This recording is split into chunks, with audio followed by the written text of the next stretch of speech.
Klabin e Irani não param de cair e hoje nós vamos falar o que tem acontecido com essas duas empresas e principalmente o risco que envolve ambas, né? Porque são riscos diferentes, são cases que têm algumas diferenças entre si. Então já deixa o like no vídeo, não se esqueça, e também considere se inscrever no canal ativando o sino, tá? Começando aqui vendo o dividendo, né? O dividendo da Klabin é de 5,61, enquanto o dividendo da Irani está em 8,60. O dividendo da Irani é melhor, mas você não pode ficar olhando muito o dividendo do hoje. Você tem que ver o case sempre como um todo, né? Se a Klabin tem como objetivo pagar dividendos e ela tende a crescer os resultados, então é um case de crescimento de dividendos, logo faz sentido para quem investe por dividendos também, senão o Barça não estaria investindo, não é verdade? Então tem todo sentido aqui a Klabin ou o Irani, mas vale ali a sua visão.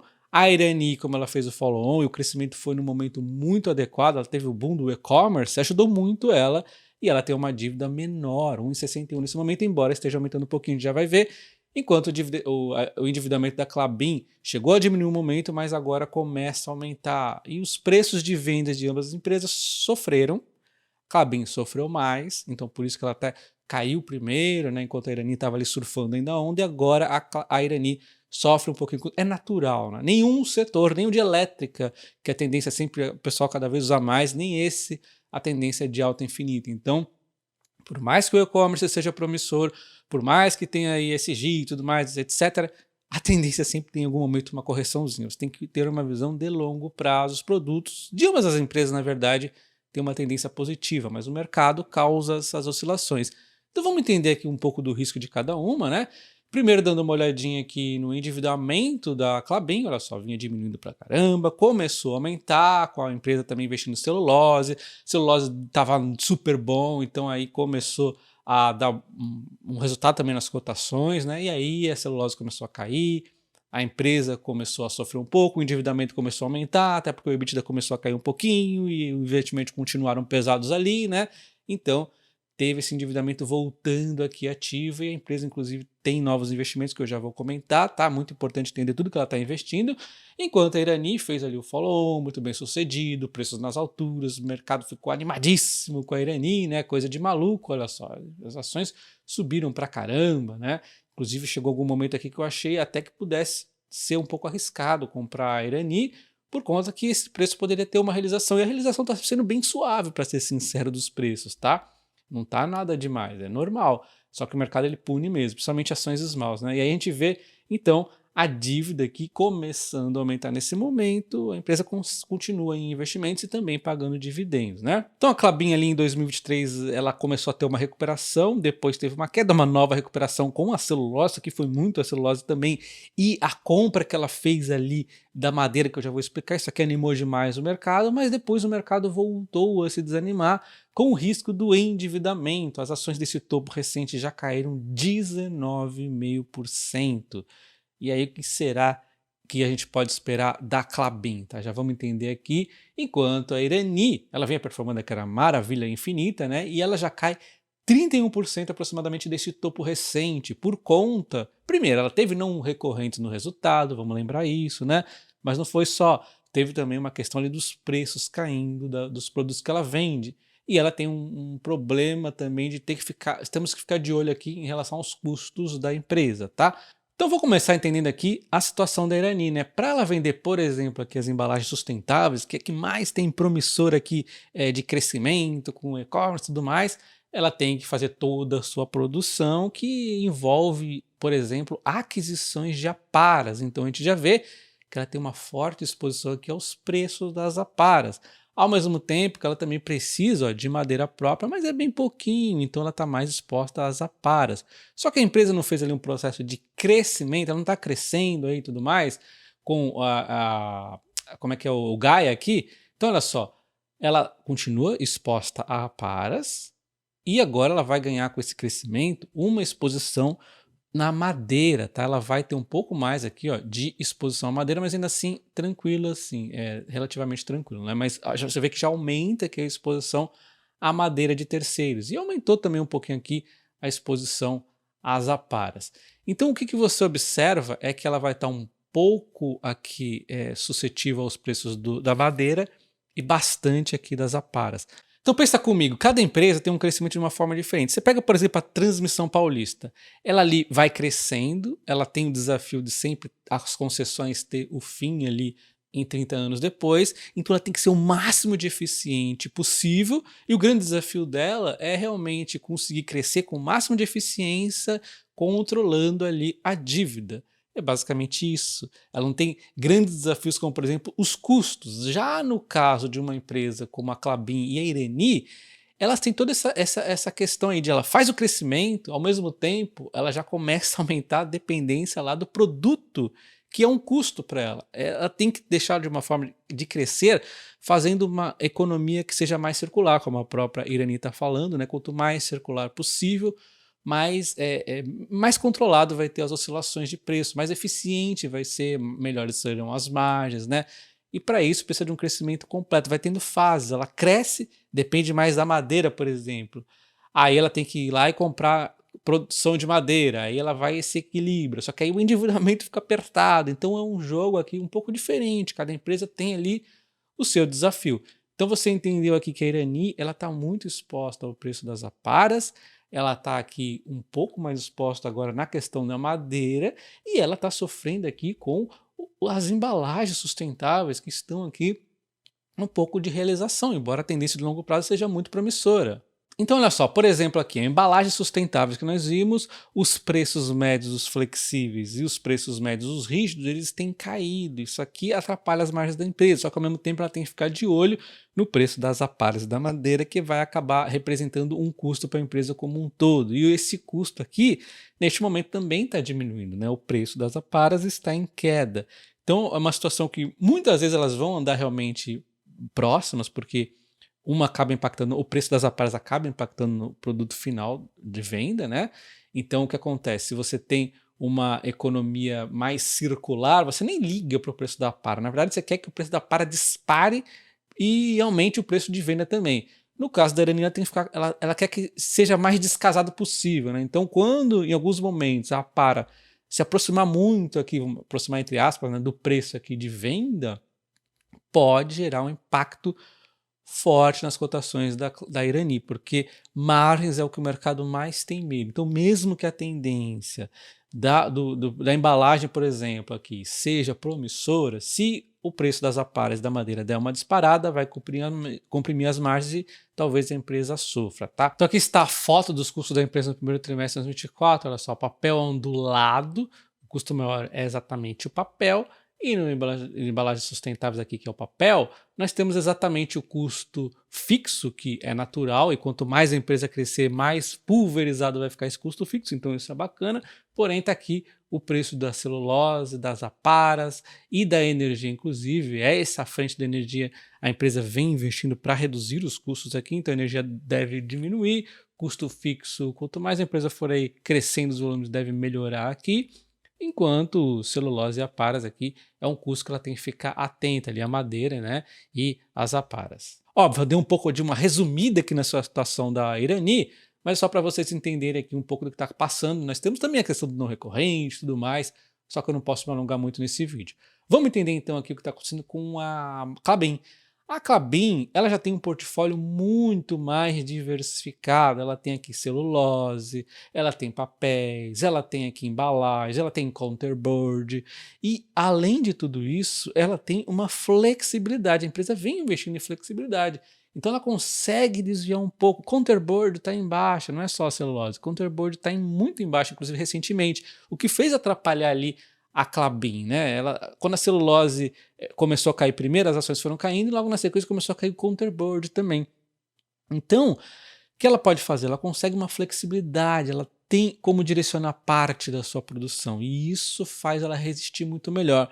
A quantidade de preços que foram caindo aqui, ela poderia até ter sofrido mais nas cotações, mas essa flexibilidade ajudou um pouco. Então a situação da Klabin foi, ela trouxe aqui a primeira máquina MP27 ali em 2021, trouxe um crescimento de 99 mil toneladas, depois acelerou bastante esse crescimento em 2022, 2023 não teve um crescimento tão grande e agora em 2024 vai ter mais crescimento aqui na máquina, né, 2024 em diante, então é um crescimento que vai trazer mais resultados para a empresa aqui na primeira máquina ainda, né? Enquanto a segunda máquina, a Klabin trouxe aqui a MP28 em 2023 fazendo startup, que tem um crescimento bacana em 2024, vai continuar a crescer aqui, né? E depois buscar uma estabilidade. Só que além desse crescimento que tem acontecendo aqui, que na verdade ela pegou metade do ano, por isso que vai ter salto tão grande aqui, né, no ano, nós temos também a entrada da linha branca, tá? Essa máquina vai começar a produzir linha branca ali em setembro de 2024, devagarzinho, depois vai aumentando aqui a proporção. Isso também traz o quê? Diversificação. Vamos entender aqui o que é os produtos brancos? Olha só, vai entrar aqui e dar acesso a um mercado muito maior, os produtos brancos, como por exemplo, ó, você vai ter aqui os leites de longa vida, várias embalagens, ó, aqui o Starbucks, por exemplo, enfim, várias embalagens que vai ter um acesso muito maior para a empresa quando ela tem aqui esse acesso à linha branca. Mais uma flexibilidade para ela que ela vai conseguir preços melhores, né? Outro projeto da empresa é o projeto Figueira, fazendo startup agora, né, e vai ter um crescimento ainda acontecendo aí ao longo dos próximos anos e traz muita flexibilidade na empresa também. Aqui é mais uma forma dela ir se flexibilizando, além de uma produção maior que ela vai ter um potencial aqui, tá? Bom, e aí a gente vê aqui o que está acontecendo com a empresa. Ela vem crescendo muito, então, a produção nos últimos anos, ao mesmo tempo que ela tem aqui o impacto da celulose nos resultados recentemente deram uma explodida e depois uma redução que em 2025 deve chegar a 27%. Os preços da celulose estão em baixa, papel e embalagens caindo um pouquinho, mas não dá para dizer que estão em baixa, a tendência é até voltarem aqui, enquanto a celulose está muito ali dependente da China nesse momento, né, que está produzindo de monte. Então os preços de venda estão um pouco impactados, enquanto os custos dela estão muito atrelados ao endividamento, que é um custo extra para ela, enquanto também o preço da madeira é um grande adversário aqui. Vamos ver o que está acontecendo então. Então, em relação à dependência de madeira, a empresa fez algo que o mercado gostou muito, que foi a compra aqui do projeto Caete, que trouxe, olha só a redução aqui da dependência. Você vê que reduziu muito aqui em todas, né? Tanto na Pinus quanto no eucalipto. Podemos ver que na eucalipto, já em 2026 em diante ali, já meio que está quase no padrão que ela gosta, né? Que é 75-25, mas já fica muito perto aqui, já fica rondando uma situação bacana para a empresa em 2026 em diante. E mesmo assim as outras aqui também já diminuiu a dependência. Enquanto o Pinus diminuiu bastante, mas vai demorar um pouquinho mais a situação perfeita ali, né? Talvez a gente possa falar que 2034 somente, mas também ainda assim, ó, aliviou bacana aqui a exposição. Porque o ideal é ter uma exposição de 25% e não tanto como ela chegou a estar. Olha só, tá bem complicado, estava mais ainda, né? Então já diminui aqui um custo. Só que isso aqui não veio de graça, teve um custo de aquisição. E o que acontece, então, é que teve uma pressão no endividamento, e nesse momento o mercado está meio, vamos dizer, avesso a endividamento. Então, em 2024, olha o que acontece com a dívida dela aqui de verde escuro, vai aumentar muito em relação ao que estaria sem esse projeto. Só que isso aqui vai fazendo um efeito de longo prazo. Então, o que acontece? Ela trocou 2 anos e meio, mais ou menos, né? Por um tempo aqui de longo prazo, porque a gente chega ali em 2026 mais ou menos, já está quase que no 0 a 0. E aí em 2027 em diante é só ganhos, ganhos e ganhos. Então ela trocou aqui uma situação que a dívida cobra mais ela agora, porém ela depende menos da madeira e o resultado vai acontecendo gradativamente. Mesmo o mercado que gosta de ver muito mais o curto prazo que o longo, até ele gostou disso aqui. Só que é aquilo, né? Depois eles começam ali a fazer a reavaliação com a questão da Selic e tudo mais, as ações vão caindo ali, tem o preço que não sobe da celulose, fica ali, embora já tenha dado uma recuperadinha, não deu aquela explodida, enfim. Aí a gente vê então a Klabin realizando um pouco e os seus lucros vêm caindo um pouco e o mercado então faz as cotações também caírem. Enquanto a Irani explodiu aqui os resultados, agora com essa realização um pouquinho aqui, o mercado já começa também a bater aí nas cotações da Irani. Então neste vídeo eu quis trazer uma visão mais o que está acontecendo com as empresas, tá? E aí você consegue concluir a mesma coisa que eu, que na Klabin essa tirada aqui do negócio da madeira dá um alívio em termos de incertezas, mas deixa uma questão ainda um pouco mais, pelo menos em curto, nem dá para chamar de médio prazo, estamos falando de 2 anos e meio, né? Em termos de dívida, a gente fica um pouco mais atento ali à dívida, então da Klabin neste momento, tira um pouco da atenção da madeira, embora não tenha tirado totalmente, a gente viu que a empresa cresceu muito nos últimos anos, e o preço de venda natural para as duas empresas, onde a maior preocupação está exatamente ali Na celulose, no counterboard, que já tiveram grandes quedas. A celulose estava no fundo até esses dias, deu uma recuperadinha, mas assim, não tem tanto que cair, né? A gente não tem, é meio que o fundo do poço de preço de celulose. Então, se a Klabin hoje está um preço mais esticado que a Irani, esse é o motivo. Ela é mais diversificada, ela consegue resistir mais às oscilações, tem menos coisas para se preocupar. Embora a dívida no Brasil hoje em dia é uma preocupação, né? A Selic está em alta, a gente vê várias empresas sofrendo por causa disso, não seria tão diferente assim na Klabin.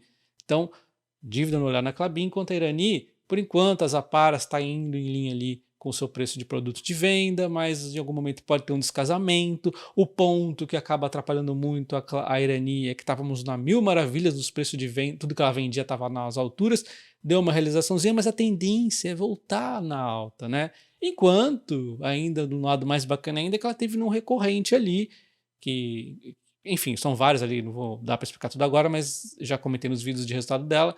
Então, também é um ponto que às vezes acaba ajudando ali a fazer um pouco de preço. Mas o fato é que a Klabin é uma empresa mais robusta, enquanto a Irani ela está um preço um pouco mais barato. Vamos ficar de olho nos custos da Irani e no olho aqui também no endividamento, porque está tranquilo ainda? Tá, mas já deu uma aumentadinha ali. E finalmente vou disponibilizar para vocês o meu curso de investimentos na segunda-feira, onde ele vai ter o módulo de planejamento, é o módulo 1, o módulo número 2 é o módulo de conceitos aqui importantes, básicos aí para todo mundo ficar na mesma página. Módulo número 3 é renda fixa, vou falar de tudo, desde marcação ao mercado, LCI, tudo como é que funciona, os riscos dos CRIs, tudo mais, inclusive é importante para entender o restante aqui nas parte das empresas, né? Vou falar de fundos imobiliários, vou falar análise fundamentalista, importantíssima essa aula, a gente vai falar aqui de balanço patrimonial, tudo, entender tudo ali, como entender o resultado de uma empresa, inclusive. Temos aqui a parte de investimentos no exterior, o valuation, que eu vou fazer uma aula bem completona, que vai ser o máximo de dinamismo possível, onde eu vou falar de cada detalhe, sem pular nada, mas tentando ser muito dinâmico. Não tem recomendação de compra, não tem indicação de nada, é você aprendendo a fazer o valuation aí. Eu vou explicar cada detalhe para como você possa fazer isso. Por fim, o módulo 8, que para mim é o mais importante, que é o módulo de empresas, onde esse curso vai ter uma atualização constante. Eu sempre vou trazer aqui cada mês um setor diferente para vocês, começando ali em junho, com o setor de energia elétrica e falando sempre também de uma empresa aí nova, entendendo tudo sobre ela, mas não questão de valuation nela, nem de preço nem nada, só para a gente entender as empresas, e aí te facilita muito a o quê? A fazer o seu próprio valuation aqui, a de repente também ver sua análise fundamentalista, ou combinar as duas coisas. Além do módulo 9 aqui que eu vou pôr depois, que é o módulo de todos os erros que eu fiz na bolsa, o meu modo de investir, enfim. Então esse será o valor do curso. Se você fizer ele, você depois tem R$ 250 de desconto no curso de opções e vice-versa. Você já fez o curso de opções, não tem problema, você já tem R$ 250 de desconto garantido, tá? E se quiser comprar os dois juntos também, vou colocar aqui já o preço já descontado. Um abraço e até o próximo. Valeu!